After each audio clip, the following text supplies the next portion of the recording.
हाय दोस्तों, मैं सुनील कुमार यादव आज आपके लिए बहुत ही इम्पोर्टेंट टॉपिक लाए हैं जो चर्चा में बने हुए हैं। दोस्तों, आप लोग बताइए कि एनडीपीएस अधिनियम 1985 क्या है। दोस्तों, ये बहुत ही इम्पोर्टेंट क्वेश्चन है और यूपीएससी में, एसएससी में पूछे जा सकते हैं और पूछे गए हुए हैं। देखिए दोस्तों, एनडीपीएस अधिनियम 1985, यहां से आपका डायरेक्ट क्वेश्चन पूछा जाएगा।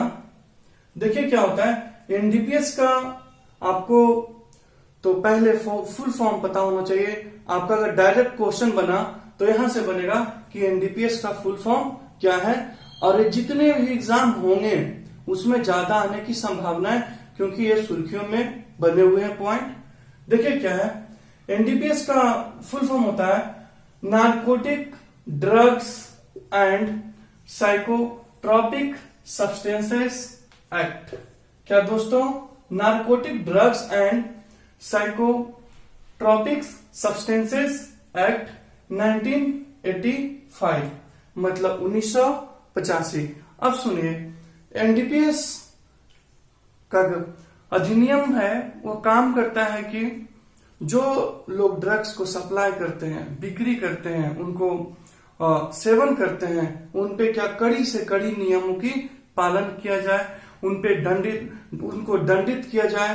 तो दोस्तों, इसके लिए उनको रोकने के लिए ड्रग्स को है, जैसे गांजा है, अफीम है, चरस है, उनको मतलब जो सप्लायर है उन पे मतलब सप्लाई नहीं करने देने के लिए पुलिस वाले आपके लगे हुए हैं। और दोस्तों देखिए आगे पॉइंट, इसके इंपॉर्टेंट पॉइंट क्या है। एनडीपीएस अधिनियम 1985 नशीली दवाओं के अपराधों को बहुत गंभीरता से लेता है। क्या दोस्तों, इस अधिनियम के द्वारा जो नशीली दवाइयों के अपराधों हैं उसको बहुत ही गंभीरता से लेता है, साथ ही इसके लिए कठोर दंडात्मक प्रावधान भी है। दोस्तों है कि जिनके पास जितना मात्रा में नशीली पदार्थ होते हैं, नशीली आप जैसे गांजा कहते हैं वो होते हैं, तो उस हिसाब से नशीली दवाओं की, नशीले चीजों के वेट के हिसाब से उनको दंडित किया जाता है। तो यही लिखा हुआ दोस्तों, साथ ही इसके लिए कठोर दंडात्मक प्रावधान भी है। दोस्तों पॉइंट नंबर 2 देखिए, नशीली दवाओं का उत्पादन, निर्माण, भंडारण, बिक्री, खरीद, परिवहन, अंतरराज्यीय आयात निर्यात या मादक दवाओं और मना प्रभावित पदार्थों का उपयोग करने पर कारावास या जुर्माना या दोनों शामिल है। दोस्तों, आपको इस पॉइंट को बहुत ही इंपॉर्टेंट समझना है, क्योंकि अब जब तक आप किसी भी चीजों को गंभीरता से नहीं समझते हैं तो आप रटिए नहीं। जीके जीएस ऐसे हैं कि आपको रटने से कुछ होगा नहीं, आपको बहुत ही थोड़ी थोड़ी बातों, छोटे छोटे बातों को ध्यान देना होगा। देखिए क्या है, नशीली दवाओं का उत्पादन, अगर कोई व्यक्ति उसका उत्पादन करता है तो वो भी पकड़े जाएंगे, क्योंकि उनको ये छूट नहीं है कि आप नशीले चीजों का आप उत्पादन करें, जैसे गांजा हो गया, अफीम हो गया, चरस हो गया, तो ये सबको आप उत्पादन नहीं कर सकते। दूसरा है दोस्तों भंडारण, बिक्री। अगर कोई लोग उनको बिक्री कर रहे हैं, भंडारण कर रहे हैं, तो उन पे भी उनको कार्रवाई किया जाएगा। खरीद, परिवहन, जैसे जो आपकी परिवहन पे आयात होता है, निर्यात होता है, तो उस परिवहन को भी रोक लगाया जाएगा, उनको भी पकड़ा जाएगा। दोस्तों, अंतरराज्यीय आयात निर्यात, आपको पता है अंतरराज्यीय मतलब एक राज्य से दूसरे राज्य में जाना भी तो आयात निर्यात, तो वहां पे भी लोग पुलिस वाले लगे हुए हैं। अगर आप पकड़े जाते हैं तो आपको दंडित किया जाएगा। मादक दवाओं और मना प्रभावित पदार्थों का उपयोग करने पर कारावास या जुर्माना और दोनों शामिल है। देखिए मना प्रभावित क्या होता है, जो मनुष्य को प्रभावित करता है, जो मनुष्य को मन को प्रभावित करता है उनपे भी रोक लगाया जाएगा।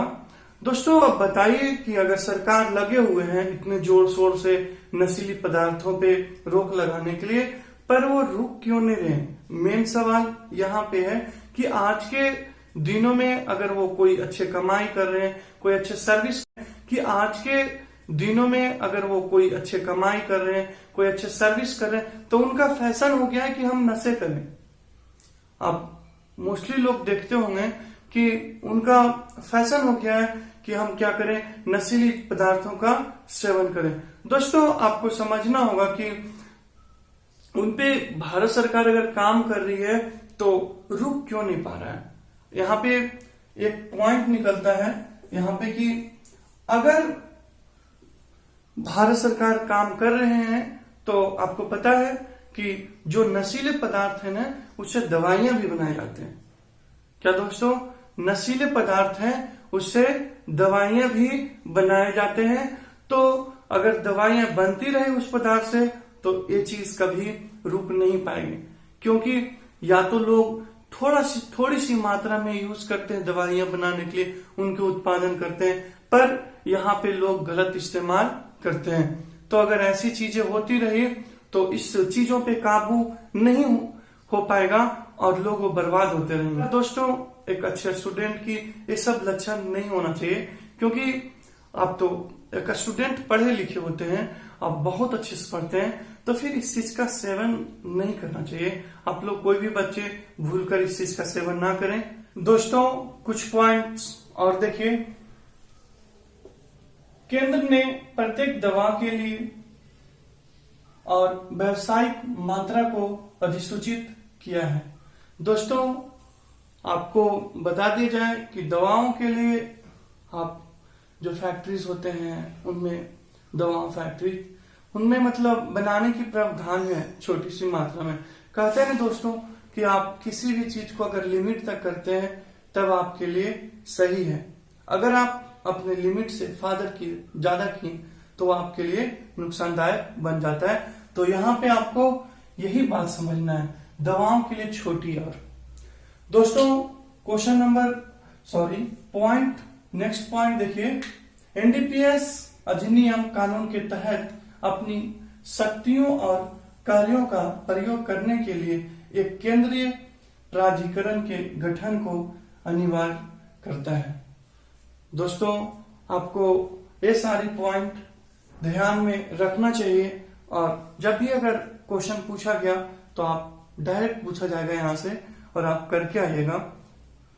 थैंक यू दोस्तों अगर आपको हमारा वीडियो अच्छा लगा तो प्लीज ज्यादा से ज्यादा शेयर कीजिए और सब्सक्राइब कीजिए और अपने दोस्तों को पास भेजिए, उनको भी पढ़ने का मौका दीजिए।